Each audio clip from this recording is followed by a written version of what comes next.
Hello, everybody, and welcome back to the Rocky Top Insider Diamond Pass podcast. Didn't intro it properly last week, but we are now calling our baseball podcasts the Diamond Pass, separate from the regular Press Pass, which has Rick Butler on it talking football and basketball. This is now the Diamond Pass. I'm your host, Jack Foster, joined alongside Ryan Schumpert.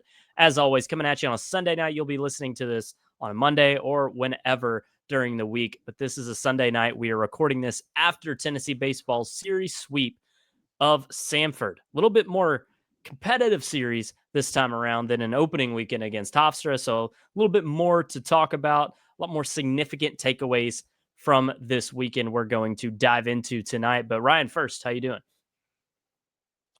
Not much. This is our third season doing this podcast. It is, isn't it? Yep. Or is it the second? Third season, and it took we never came up with a name for it, and it took Rick Butler to finally come up with a name for it. But he did a good job. I like it. Diamond Pass got the baseball vibe. Kind of obviously it's just off of the Press Pass. It's the same podcast network, so kind of similar. So shout out to Rick on that. But doing well, and yeah, glad to have Tennessee gets 3 wins this weekend. Obviously a run rule victory on Sunday, but glad we got a little bit more competitive weekend of baseball. It felt like we learned a little bit more, or at least got a little bit of a different test for this Tennessee team this weekend against Samford compared to their first 4 games.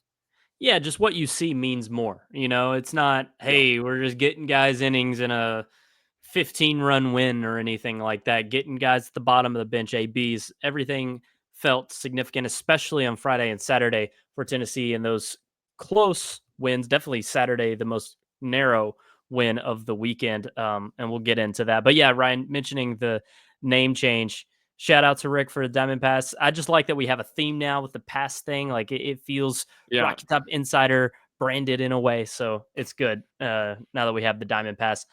But as Ryan said, a series sweep for Tennessee, outscoring Samford 7. What was it? I should have done this math before. Why am I doing 5-9-11? Is that right? 12-4, 23-5. Tennessee outscores Samford this weekend. I believe I did that correctly.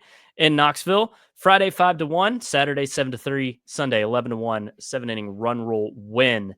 Ryan, let's start with the pitching as we did last week. I think the story here is that Nate Snead comes out of the bullpen on Saturday when the game is close, relieving Marcus Phillips. Tennessee only used 4 arms across the first 2 games. You saw the Liam Doyle, Tanner Franklin stack yet again on Friday. But Saturday, Marcus Phillips, then Nate Snead. With Snead doing that, obviously didn't start Sunday. Brendan Arvidsson gets the start, his second start of his Tennessee career, as he started the midweek as well against UNC Asheville. But as I said, big takeaway is when a game is tight or when Tennessee's trailing, Nate Snead is the guy Tony Vitello and his coaching staff trust more than anyone to come out of the bullpen. You saw that Saturday when things got a little bit hairy, Tony pulling the trigger and getting probably his best bullpen arm out there.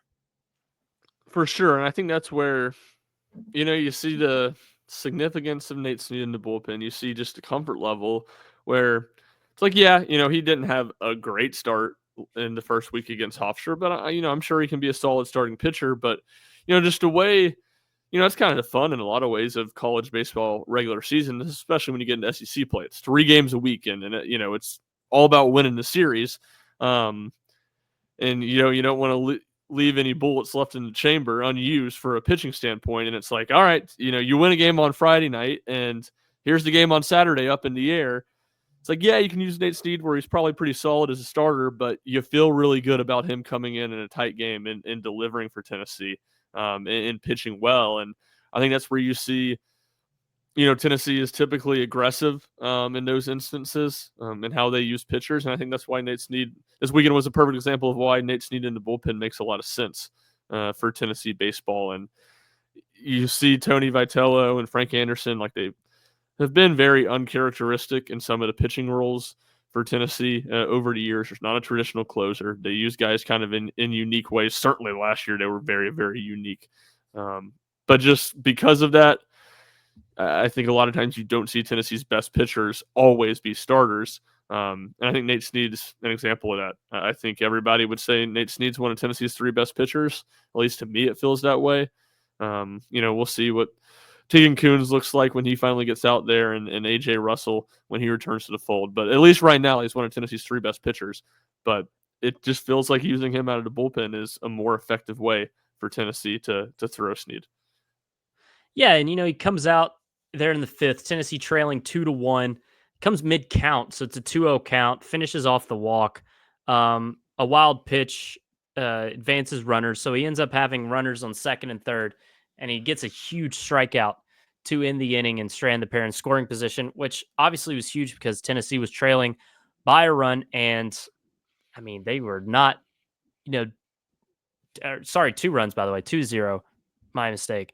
They were not doing anything offensively at the plate. I mean, first 4 innings, Tennessee was struggling mightily. Definitely the most Tennessee has struggled at the plate in any stretch of the season so far were those first 4 innings Saturday. So keeping the deficit at 2 runs, Snead coming in like that was huge. That is why he's so good in those spots. And then as the game progressed, there were some defensive mistakes.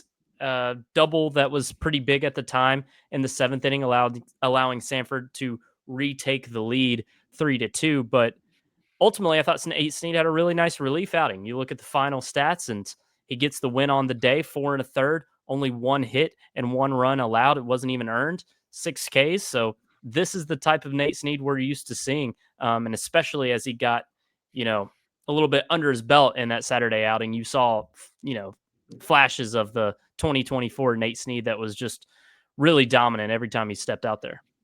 Exactly, is what you said. It felt like he got better as the outing went Yeah. on. Obviously, he came in. I mean, he didn't walk anybody, so it wasn't like it. Besides, obviously, finishing the Phillips at bat Yeah, when he right. came in, Which I but think he gets credit. Does he get credit that? I think that goes to Phillips. Okay. I It think. should. Yeah. Yeah. It felt like he was maybe a little bit wild, a little bit erratic early in the outing, a couple wild pitches, if I remember Yep. correctly. But it just felt like he got kind of tuned in and dialed in and a lot better as he went. And the 9th inning, to me, felt like his most dominant inning. He was really, really sharp in that 9th inning. Obviously, at that point, Tennessee not only had its first lead, they had a little bit of a comfortable lead with 4 runs, but he made sure nothing got dicey. He really slammed the door on Samford in game 2 after, as I'm sure we'll talk about later, Levi Clark's big grand slam. Yeah. A 10 pitch, 1-2-3 inning Snead had there in the 9th. Let's touch on Phillips first before we move on. I thought it was another solid start for Phillips. It was eventful. Like there was a stretch where Phillips retired 11 straight batters and looked as dominant as any pitcher on Tennessee's looked this year. Really, it was just in complete cruise control, mowing through Samford's lineup. But it kind of got away from him there in the 5th. You see the command issues from time to time, but nothing spiraled too bad for Phillips. And on the day, only gives up 1 hit. That's the thing. It didn't feel like a perfect day for Tennessee by any stretch on Saturday, either side of the ball. But you look at the final line, and Snead and Phillips only gave up 2 hits combined, 1 apiece. So they actually had a really solid performances. And I thought Phillips, you wrote about this, Ryan, in your weekend notebook, further solidified his role as that Saturday started this weekend. For sure. Going into the season, he was getting the first crack at it. And obviously Sunday was open. Tennessee hasn't named a Sunday starter. So it was Doyle, which we knew was going to be the case, and then Phillips. But to me at least, it didn't feel like Phillips had locked down that job. And certainly he hasn't locked it down for the entire season. If he pitches badly, he'll lose it. But it feels like he's done enough in these first 2 weeks to solidify that he's going to be that guy until proven otherwise. Tennessee's not you know, tampering with or testing anything on Saturday.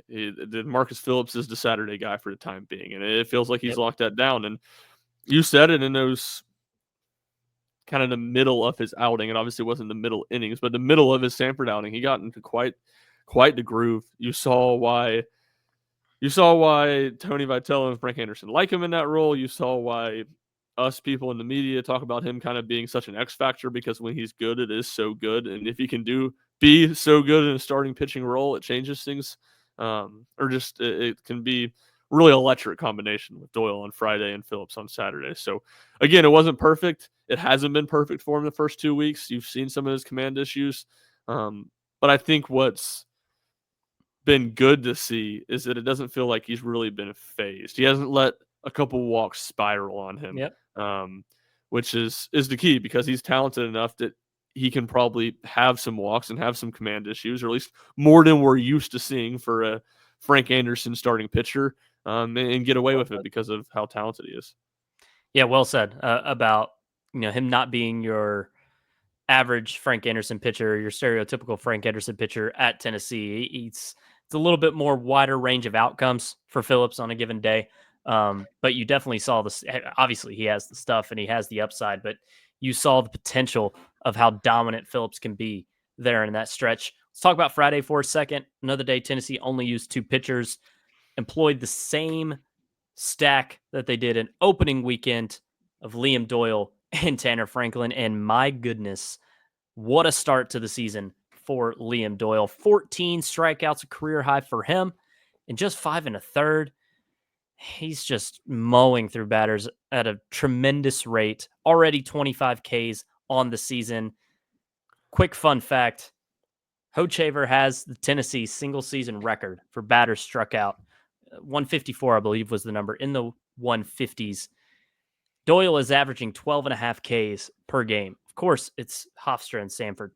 Opponents are going to get tougher, and the strikeout count's going to go down a bit on a game-to-game basis. But if you take this 12 and a half strikeout per game rate and you apply it across 19 games, which is what Hochaver played in 05, Liam Doyle would finish with 237 strikeouts on the season. It is absurd. He's also would smash Hochaver's record in just 14 regular season games, which Doyle is projected to start. So it's a historic pace in just the first 2 weeks of the season for Liam Doyle, Ryan, but he is looking as good as you can look here through his first 2 outings as of all.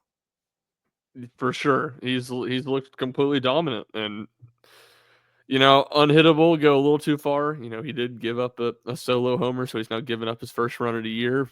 But he's looked really, really dang good, and he's looked every bit of the top end Friday night guy that I thought he was going to be through 2 games. And now I think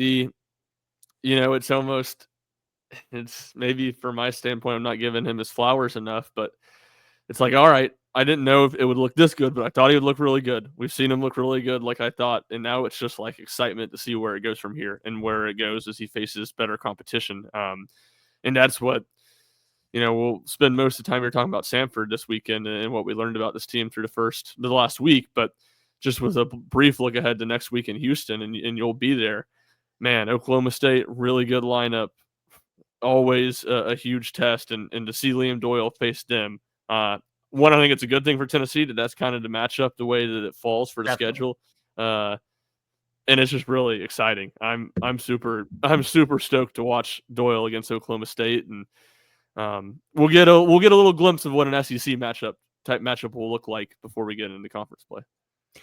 Yeah, I don't think we've done this, and I don't think anybody else has really that I've seen, but early season talk is so centered around the unknowns, the uncertainties, the position battles, the question marks, right?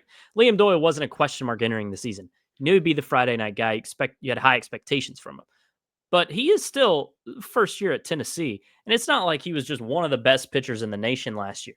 You see the velo, approaching triple digits under Frank's tutelage now, and I don't want anybody to take what Liam Doyle has done in the first 2 weeks for granted and what he could potentially become this year for granted, because while it's not a question mark, while there's not as much talk about Doyle because we know what it is, what the situation is, he's still been arguably Tennessee's best player so far this season. So 25 of his 31 outs he's recorded have been via strikeout.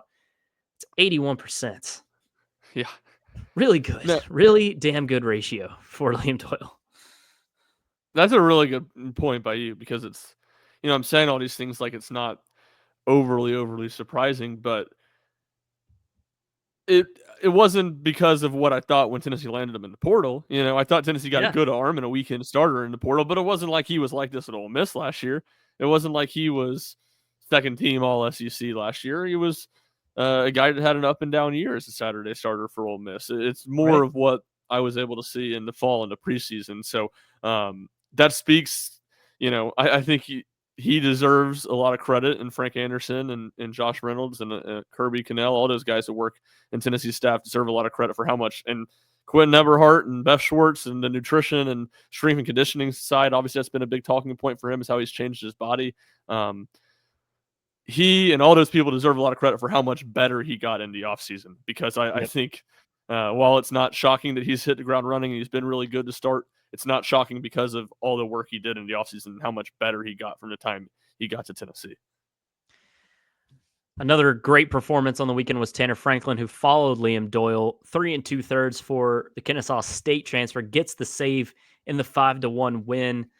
Only allowed 2 hits, no runs, struck out 6 in those 3.2 innings, 36 strikes on 54 pitches, just pounding the zone again.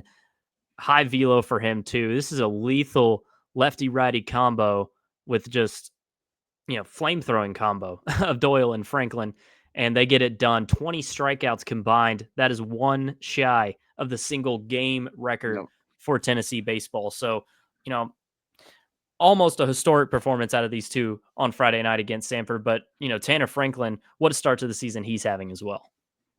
Yeah, he's just been incredibly sharp on top of the stuff being really, really good.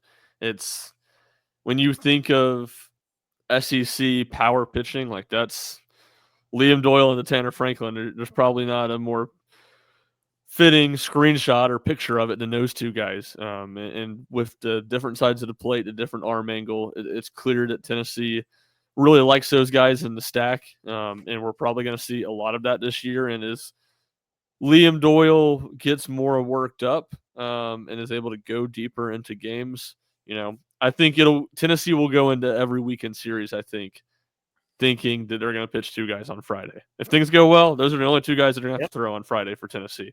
And it's, again, it's a similar situation of, those were the only 2 transfer portal Division I transfer pitchers Tennessee added. Obviously, they added a number of junior college pitchers, but those were the only 2. And it was both guys that, and obviously Doyle was a weekend starter for Ole Miss, so it's a little bit different level. But it was 2 guys that were kind of like little bit of a work in progress, really talented, but needed to fine tune some things. And again, Franklin was a little bit more dramatic at Kennesaw State as a reliever than Doyle was. And you've seen those off seasons and working with Frank Anderson. It feels like it's really helped Franklin like it has Doyle. What I keep thinking of when think about Liam Doyle and him committing to Tennessee is, remember not last offseason, but 2 off seasons ago, when Luke Holman was transferring away from Alabama, Tennessee really wanted him. LSU gets him in the portal instead. It's kind of like a loss for Tennessee, right? It was like, oh, wow, I thought Tennessee was in a good position to get Luke Holman. He goes elsewhere. And Tennessee, of course, ends up making it happen. Holman has a down year. I think what Doyle is now is what people would have thought Holman was going to be had he committed to Tennessee. That it would have been a really significant transfer portal lane. Like, holy cow, Tennessee's got their Friday night ace. No ifs, ands, or buts about it. When Doyle committed, it was okay. Like you said, Tennessee probably has a weekend starter. But what actually ended up happening is Tennessee has one of the better pitchers in the SEC now getting the ball on Friday nights. At least that's what it looks like so far. Yeah, completely agree. And that's the thing where it's like Tennessee's transfer class, very small, but it was big names at the time. When you talk about Andrew Fisher and Keelan and Doyle was really sought after, and Tanner Franklin was the one that was not he had other interests. He Isn't to was the say that AJ he Causey of wasn't. the group.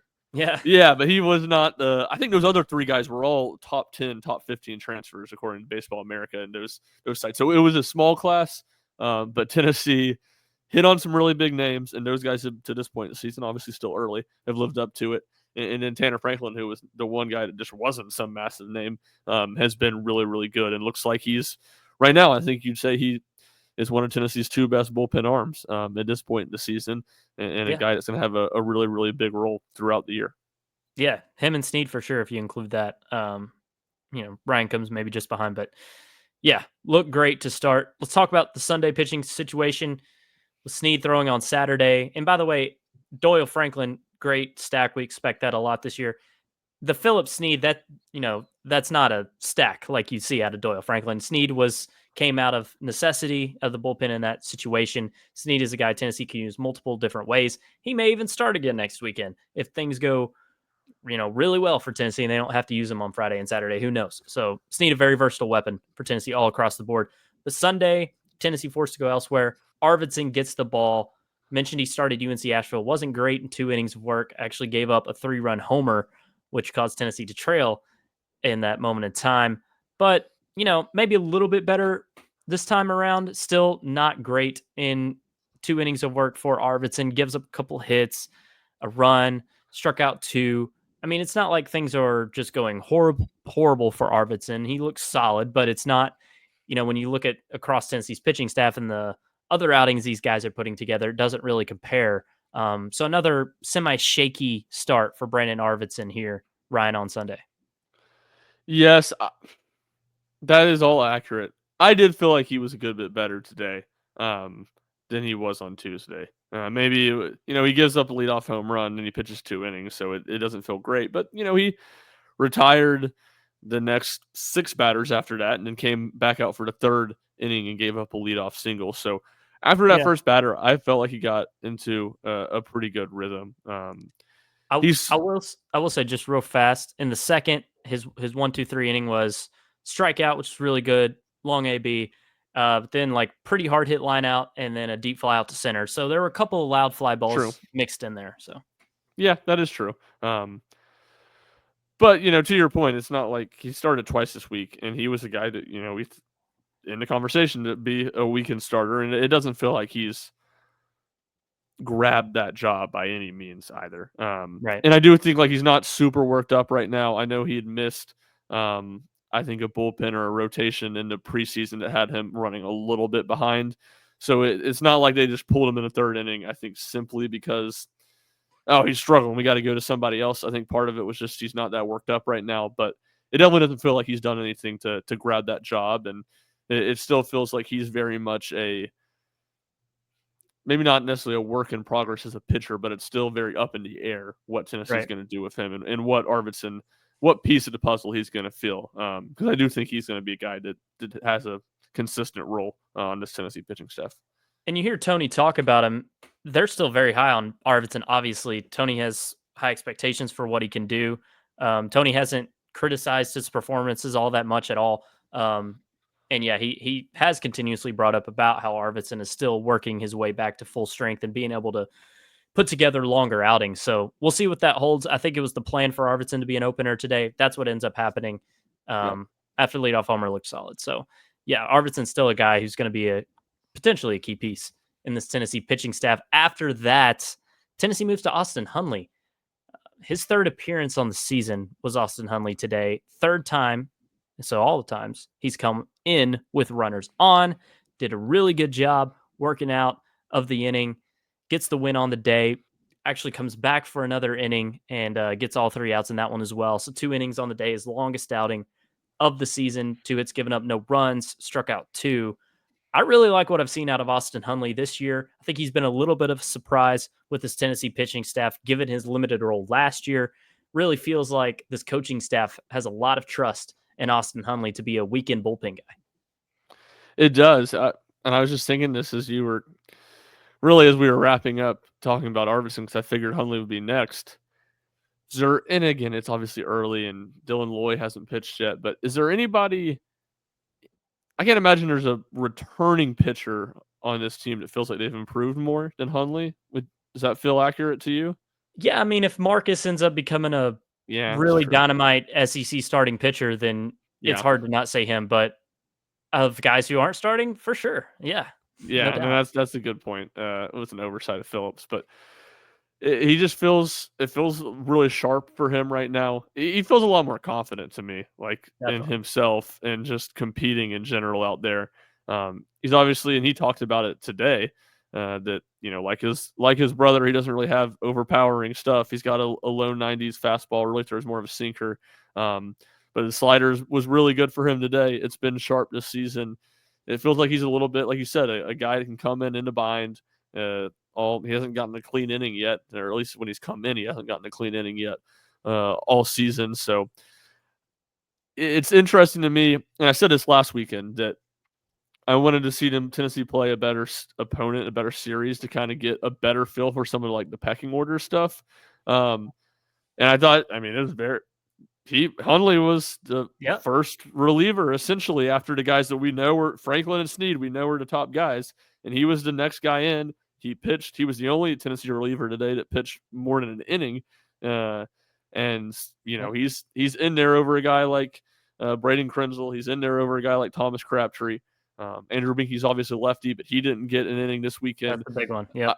Yeah, I think all those things speak a lot to just what you said, the confidence that Vitello and the coaching staff have in Austin Hundley right now. And I wrote about it in the pitching preview that it was like he was one of the guys in the mix, but I was still a little skeptical that he was going to truly be an every weekend guy. And look, there's still a lot of time to figure this out, but he definitely looks further up the pecking order of right-handed pitchers than I expected him to be. I think outside of Levi Clark getting the pinch hit with the bases loaded,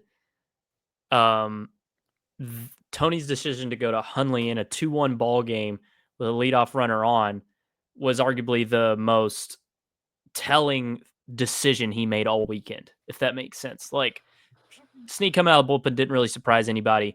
But Clark pinch hitting, it's like, wow, they have a lot of trust in this freshman. Hundley coming in, tight game, runner on to start an inning. It's like, wow, okay, Hundley is actually going to be a big-time contributor out of the bullpen, and this feels real. Because you're right. I think he pitched in the Sunday game against Hofstra last weekend, or whatever he did, it was a blowout, right? It's hard to really tell. Yep. But this time around, 1-run ball game, I mean, he gives up a 2-run shot there. Tennessee's trailing. So it was telling that Tony went to Hundley, as we've discussed. After that, in the bottom of the fourth, which was Hundley's last inning pitched, Tennessee scores 5 runs. So 7-0 ball game from there on out, kind of getting into that, large deficit game where it maybe is a little more difficult to have a lot of takeaways, but Austin Breedlove relieves Austin Hundley, comes in the 5th, puts together a nice inning. Tony had actually mentioned that Breedlove had a really good inning in the Hofstra series, so you can tell Breedlove getting a little bump here maybe with this inning, second pitcher out the pen in Sunday's game. Braden Sharp has a nice inning in the 6th, and then Ryan Combs closes things out in the 7th, as he will do often this season. So Breedlove, Sharp, Combs is the trio of pitchers after Hundley here to make for 5 on the day. Any takeaways here from this sequence of pitchers for Tennessee and the Sunday win? Sharp really had a roller coaster inning. He struck out 3 batters. I think he walked 2. So it was a little up and down, but I mean, the stuff obviously looks really good. Had he pitched yet this season? He had pitched 1 inning, I think. Okay. I know he had pitched. I don't know if it was like 2 batters or an inning, but yeah, he had made an appearance. I was a little surprised to see him, to be honest, over obviously Binky, and I don't know, maybe Binky wasn't available, and Luke Payne, was a guy I thought we would have seen this weekend before Sharp. But no, he looked good, and you saw the upside, and then, yeah, Ryan Combs, he looks like a guy that's going to be a consistent weekend force for Tennessee. And, you talk about what Saturday could look like and Friday could look like, if things go well for Tennessee in those outings, they may not need Combs, but it feels like he's going to be a Sunday staple at some point. And if a Friday or Saturday plan comes up just a little short of getting you to 9 innings, getting you to the finish line, it feels like he's a guy that would make sense to go out there and throw an inning to try to close things out. And yeah, I mean, the stuff's just nasty. And we saw that again. We saw that again this afternoon. Yeah, I guess the question with Combs is he just an 8th or 9th inning guy, a last inning guy, or can he do more of, kind of what Aaron Combs was last year, right? Like, sure, Aaron Combs was more of a late game guy, but he also could go 4 innings at times. So what really is Combs' ceiling in terms of how long his outing can be? That's obviously to be determined. And maybe if everything always goes well for Tennessee on a given weekend, which it won't, but maybe he's just always that closer type. And I think Tennessee would like that. I think fans would like that. It really seems to fit his style, coming out to Gojira and LNS and, throwing the junk at you in the final inning. It doesn't get much better than that. So great pitching weekend from Tennessee. More of the same all season long. Tennessee's only given up 11 runs in 7 games so far this year. So this pitching staff is elite. we thought it would be. Really reminiscent of that 2023 staff in terms of how many arms Tennessee has. And, like we said, Tegan Kuhns hasn't even pitched this season. Really highly touted freshman, dealt with an illness in the Hofstra series, was available in the series finale against Samford, but didn't pitch. I think we would expect him Tuesday, Ryan, but it's obviously not 100% certainty. Would for sure. That would be my expectation, but I thought we'd see him on Sunday. So, who knows? Dylan Loy, a guy that I think both of us are high on. Tony said that he faced Tennessee batters on Thursday, and they were targeting Tuesday as the time for him to make his season debut against Northern Alabama. So we'll see what happens there. Obviously, that didn't sound completely locked in and certain, but before too long, I think, on both those guys, and we'll see them. And when we talk about what the Sunday starter job could look like, and no one really grabbing it to this point, like I tend to think it's going to end up being one of those two guys. It doesn't feel like Arvidsson's grabbed it. Snead, it feels like is going to be more often than not a bullpen guy. Obviously, he can start, which leaves me to think that it's going to be one of those two guys long term. Maybe I'll be wrong, but that's kind of how it feels to me. Well, Tegan Kuhns was the guy everyone expected to start on Saturdays. Before the pizza series, it was, hey, Doyle on Friday, Kuhns on Saturday, feels like the move, Sunday TBD. So Kuhns was, largely expected to be a starter from, people who've been watching practices such as yourself. So I think that's still attainable, obviously, for Kuhns. Yeah. And, hopefully we see him out there Tuesday for him to make his Tennessee debut. Let's shift sides a little bit, talk about Tennessee's offensive effort on the weekend. Not as many runs as the Hofstra series, as to be expected, facing tougher arms. Samford's pitching staff's definitely its strength, or at least it was this weekend. Held Tennessee at bay pretty well in the first 2 days, 5 runs and 7 runs respectively on Friday and Saturday. The big takeaway for the weekend, Ryan, is definitely freshmen, which I think has been a massive takeaway for the season. And Levi Clark, a grand slam, go-ahead grand slam, bases loaded, pinch hit, 1 out in the bottom of the 8th, 3-3 ball game. Sends an absolute nuke to the left field porches, no doubter. Some Dylan Dreiling clutch level stuff from Levi Clark in that moment, and I think Tennessee has a real beast of a freshman in Levi Clark. You know how strong he is, but if he can be, this type of guy for Tennessee in pinch hit scenarios, even if he's not playing. I mean, what a dangerous weapon Tennessee has here in Clark. They really do. And he did it again in a much less significant spot, but another pinch hit home run on Sunday afternoon. Right. That, just shows, I think that shows a lot of maturity as a hitter, to be able to have that success in those spots. And, you see it. We saw it from Dylan Dreiling in 23 in the Vanderbilt series, and he was just a really good pinch hitter. And I think it particularly says a lot for guys that are young to do that, because you get to Tennessee, you're never pinch hitting. I mean, maybe Levi Clark's pinch hit in his life at some point, but I'm sure he never did in high school. He never did on his travel team. You're good enough to play at Tennessee as a freshman, and Levi Clark was a top 100, at least 150 recruit, I think, maybe between 100 and 150 in perfect game. Like, he's not in that role. And I think that shows, maturity as a person, as a player, but then also as a hitter. So, yeah, he again had another huge weekend. That game on Saturday, the three other freshmen were in the starting lineup with, I think, Abernathy DH, Newstrom was in left, and Manny was at third, if I'm not mistaken. Newstrom didn't start, but he probably came in at some point. He came in. Bargo started at left all 3 That's games. Right. So, yeah, it's crowded. And I do think some of it will work its way out in SEC play. I just think inevitably for one of these freshmen, if not two, like, they're going to have some struggles when the competition gets harder, because that just feels the natural sequence of things. But I don't know. They've been really, really good, and Tony Vitello's got quite a challenge on his hand of writing the lineup card every day, and it's only going to get more difficult if Alberto Osuna does end up getting eligible.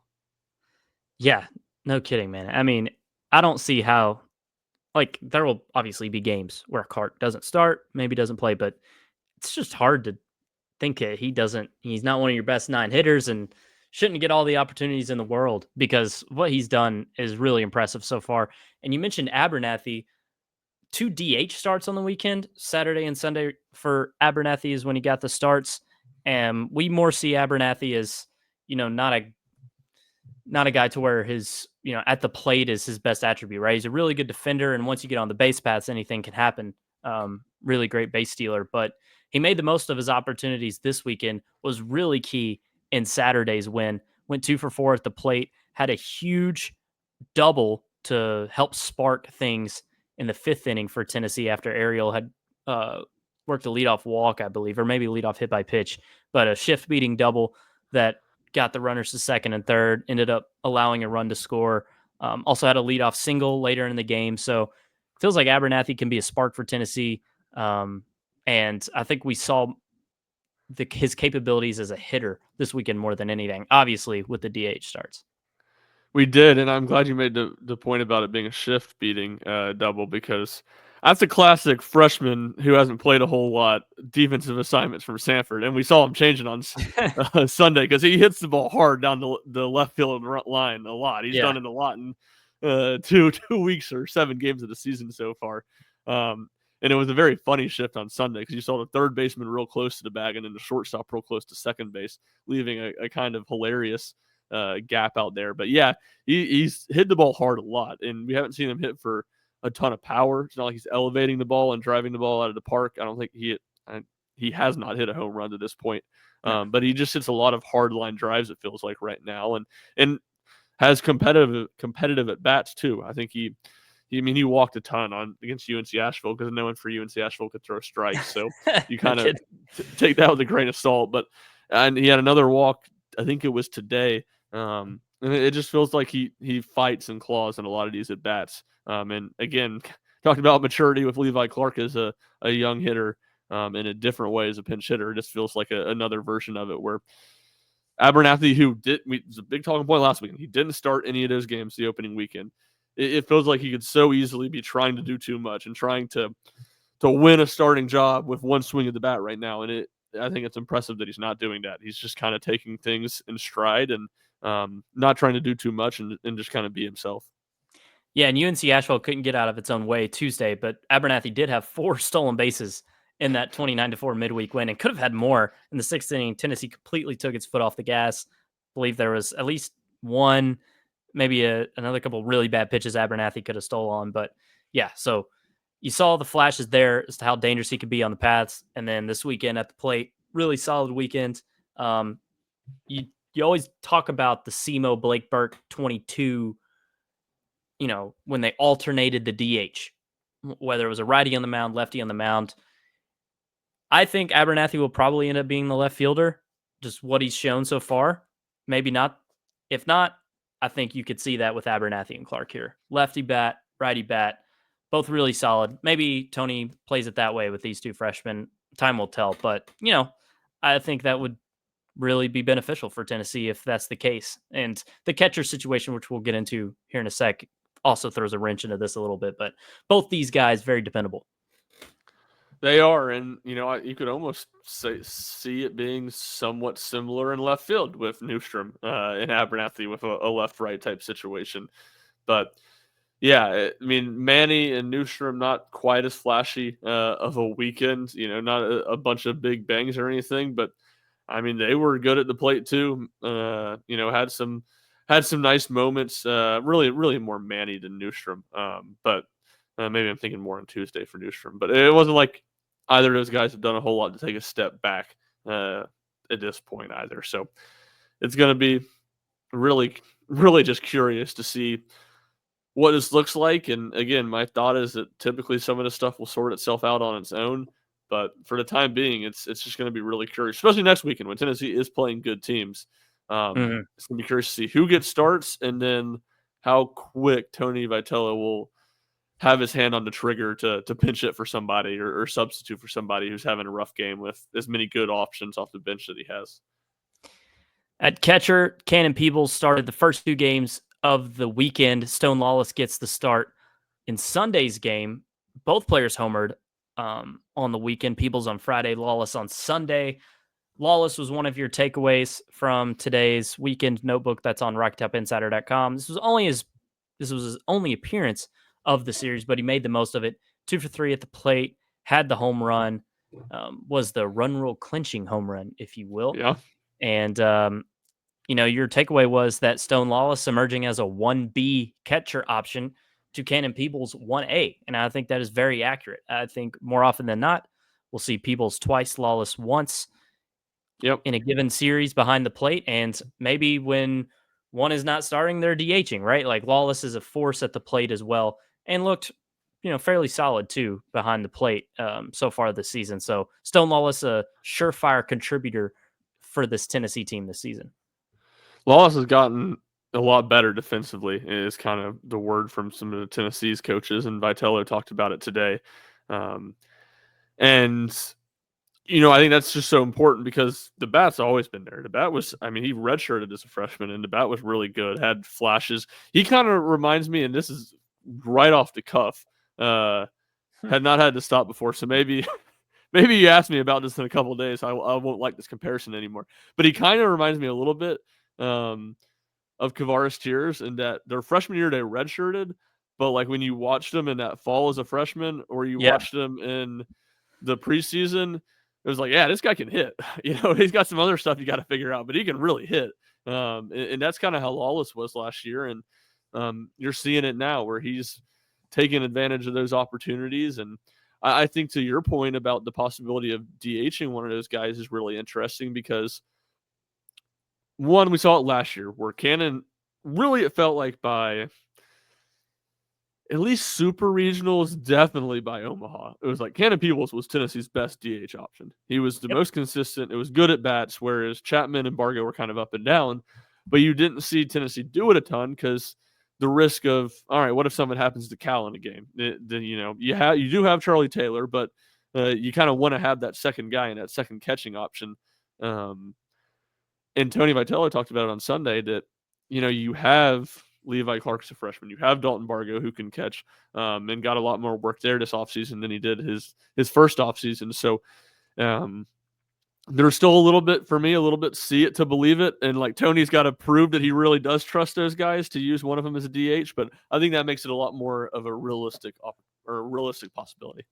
Yeah, that's a great point. And also, if they're comfortable with Clark behind the plate, dude's great at the plate. He's one of your best offensive players, maybe. So, whereas with Chuck, it's like, okay, it's, one of our bottom, it's not going to be cracking the top 9 at any point as far as hitting goes. But Levi Clark is definitely there. So, his offense is a major plus when you get him in the lineup any day. So, yeah, Tennessee having more catcher depth this season is a big part of all that, as you said. And Tony mentioned that today too. But yeah, both these guys, good weekends. Cannon got the day off on Sunday. Lawless looks like a pretty nice season could be awaiting him. You mentioned Dalton Bargo. Let's talk about him, and let's include Reese Chapman as well. These guys not really competing for a defensive spot or anything, but I think one of your takeaways was how it's kind of a yin and yang for these two in terms of consistency at the plate. Bargo, yes, is tied for the team lead with 3 homers. 2 came in an inning. Remember that against UNC Asheville? But he has not been very consistent at the plate, whereas Reese has been the definition of consistency at the plate. And this weekend, 5 for 9 with a double homer. Just looked really good. Just really solid presence at the plate. And it's not, nothing has wowed you really to this point. He does have a grand slam on the year, but, it's just sending a single up the middle to get a spark going. Like, it feels like Chapman maybe is going to be one of Tennessee's more consistent hitters this season, kind of, Gavin Keelan-esque, to where the average is going to be higher than maybe you think it would be.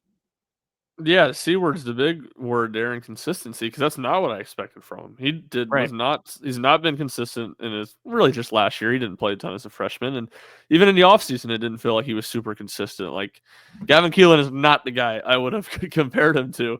But through 7 games, that is who he's been. Not a ton to wow you, but just a lot of good at bats. And I think he's really giving Tennessee a reliable bat in the back of the order, which is big because Tony loves to talk about being able to flip your lineup, on top of its head, and it'd be just as good if you're hitting 9-1 instead of 1-9. And Chapman in the back, in 7-8 hole, like the way he's Yeah. hit so far this season gives that some legitimacy. And certainly Jay Abernathy is he's hitting the 9 hole at least every game this weekend. He hit the 9 hole, and he's kind of that same type of guy. Or maybe was it 8 on Saturday with Antigua and 9? No, it was 9. It was Antigua was Antigua 8. 8. Okay, Yep. yeah, that's right. Because Abernathy was on deck when Levi hit that home run. So, um, you have that a little bit, and it just feels like I went into it the season being like, all right field is Chapman's job to lose, but I wouldn't be stunned if he comes out slow and like makes this a conversation about, all right, should Levi Clark or should somebody else get opportunities there? And that's obviously not been the case. He's really grabbed the reins of that job. He's made that spot his own. And again, I think almost the way he's done it has been more encouraging to me because it hasn't just been two massive games where he's torn up terrible pitching and he's hit 4 home runs and his average has been a little bit shaky. It feels like he's been really steady and has made a lot of hard contact. Yeah. Yeah. Hitting over 400 on the season so far. 9 for 22 at the plate. Got a couple homers.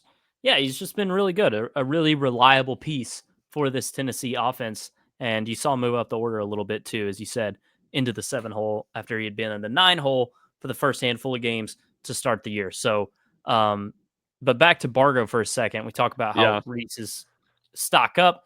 I don't think Bargo is just just super stock down. He had a really bad opening weekend against Hofstra. He did obviously better this week and had a huge Tuesday.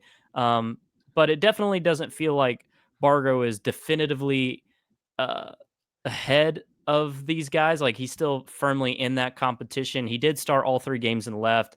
Chris Newstrom came in for him early though on Sunday. So Bargo just hasn't been all too consistent at the plate. The long balls are there, but it feels like there's definitely more consistent options out there as of right now. agree. And it's, I think you get into this view of the weekends mattering more. And obviously, when you get into SEC play, they do. And you look at it right now, Barco's 1-19 at the plate in weekend games. But it's like, Hofstra, and we talked about this, Hofstra is not any more meaningful than UNC Asheville is. So, Yeah. I don't mean to, he played well against UNC Asheville. He had a great game against UNC Asheville. And that's not any less meaningful than Hofstra. So that is important to note. And it's I think you summed it up really well. He's going to continue to get opportunities here. He hasn't played so poorly that he's not going to get any more chances. But just with these freshmen and with the fact that he wasn't like Chapman, whereas like I felt like Chapman had to lose the right field job. Bargo is a utility guy that can play a number of spots, and he did not come into into the season was like a definitive favorite to be starting at any of those spots. So it felt like he needed to go out and grab it. And he hasn't done that to this point. And with these freshmen being as talented as they are and starting the season as well as they have, it just feels like what Bargo's role is going to end up being is more uncertain than ever. And obviously, for a guy that entering the offseason, I thought would grab a starting spot and be one of the key bats in Tennessee's lineup. Yeah, it just feels like he may be the odd man out if Osuna comes back because, Fisher is the first baseman right now with Osuna not playing. And Tennessee likes Manny Marin at third over Bargo. It's evident. He's getting more opportunities there. And if they're not starting Manny, they've shown they'll start Ariel in the infield over Bargo on the left side. Bargo does have one first base start, I believe, under his belt, but it feels like outfield's been his thing. And if Abernathy's going to be this good, he's been better than Bargo, let's face it. And then if Levi Clark's going to be this good and Stone Lawless, then the DH opportunities aren't going to quite be there. So it just feels like he's kind of the odd man out with all these scenarios. But like you said, he'll get opportunities. Ultimate utility guy, could play all these positions we're talking about, and he'll be a part of this team. But, everyday starter feels a little bit murky right now, given what we've seen through the first 7 games. Yeah, I think that's a good job of summing it up. And to the fact I said earlier of like I think one, some two, some of these freshmen, they're gonna struggle at some point. Like, that's just the Right. nature of it, I feel like. Maybe I'm proven wrong. But when that comes, that's when his versatility will help him because he'll all those spots that those freshmen are competing for, um, that's where he could get a crack and he could get some starts when one of those guys struggles. So, yeah, I think you said it well. It's hard to see him being an everyday guy at this point, but he's going to continue to be in the mix and be a guy that injuries happen, slumps happen. He could definitely get some, will get some meaningful starts, I think, in SEC play. 7 strikeouts for Bargo on the year, by the way. Of guys who get meaningful playing time, next is 3, multi-way tie. So 4 Yeah. strikeout lead there for Bargo. I think that sums up pretty much all the question marks and uncertainties that, are around Tennessee baseball at this point, and, takeaways for the weekend. The normal starters that we hadn't spent as much time on, Hunter Inslee, Gavin Keelan, they were all solid. Dean Curley, nothing too crazy this weekend. Reese Chapman was the best at the plate this weekend, followed closely behind Jay Abernathy. You know, the other guys just did what they do. I think Andrew Fisher, maybe you'd like to see a little more from him at the plate so far this year, but it's obviously going to be fine. He's one of the more high upside players on Tennessee's offense, and dude is working a ton of walks this year. I believe he has Yeah. 11 on the season. So Andrew Fisher, a lot of great ABs, leads Tennessee's main starters in on base percentage so far this year. So he's doing his part too. But no other big takeaways here from Tennessee's offense is what I'm getting at. Beside, Hunter Inslee hit the home run on Sunday. Besides that, I think like the main guys you talk about, Inslee, Keelan, Curley, Fisher, Peoples, they all kind of had quiet weekends, but not bad weekends either. They Yeah, were on base a lot. All those Peoples had guys really, yeah besides people Peoples, yeah he had the homer Friday, but bad Saturday, so he was a little up and down. yeah.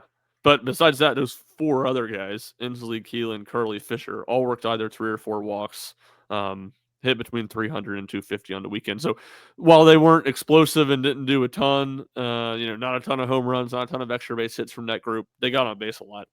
Yep. And I think generally speaking, did some really good things. And you like it if that's close to what the floor looks like for those guys. That's a solid floor. And did enough for sure.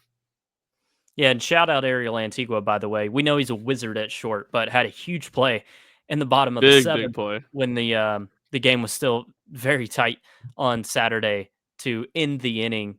Beautiful charge across the infield to make the play and get the final out of the seventh. So that's Ariel's And value, and like Bargo, Ariel will be a part of this team consistently this year. yeah, and it's funny enough, he did the same thing in the seventh on Sunday. Now that ended the game on the run rule, and it was a whole lot less meaningful, but a really nice play where he's charging and made a good throw. And I mean, it was a bang bang play with him playing it really really well. So you see that value, and you mentioned it. I think he got hit by the pitch before Abernathy had the double, Mm-hmm. maybe the second time through the order on Saturday. So did some solid things at the plate, and he's gotten 2 starts. He continues to be in the mix. Um, and the very, very worst is going to be a defensive substitution late in games like he was last season. Yep, no doubt about it. Tennessee improves to 7-0 with the series sweep of Samford, back in action Tuesday night against North Alabama. First pitch time, 4:30 p.m. Eastern time. You can follow along with live updates over at RocketTopInsider.com as you can every game. SEC Network Plus will have the stream. Ryan, any more notes before we hop on out of here? I think that's all I got. Excited for, I believe, 2 top 25 matchups. We'll have to see the polls and all the rankings on Monday, but I believe Arizona's still in there. So a real, we got a tune-up for this team this weekend, a much better Samford team than the UNC Asheville and Hofstra, and should only be all the more fun as they head to Houston, and excited that you'll be there covering it for us, and should be a good kickstart to the season as the calendar turns to March. Yeah, going to be a lot of fun. Love these tournaments Tennessee does in these early seasons, as they've done the past couple of years. We'll see if Tennessee can go 3-0 for the first time in a while in one of these things. So, yeah, going to be tough Yeah, since competition, Round though. Rock What year was that? 2020, the year the season got canceled, Gotcha. and Who they. did they in 21? Do you remember who it was? I don't think they Or played did in they one do in it? 21. I don't Yeah, I know if don't they think did they either. did. Because they played at Georgia Southern to open things up in 21. They learned about who Chase Dolander was that weekend, a little freshman Yeah. for the Eagles.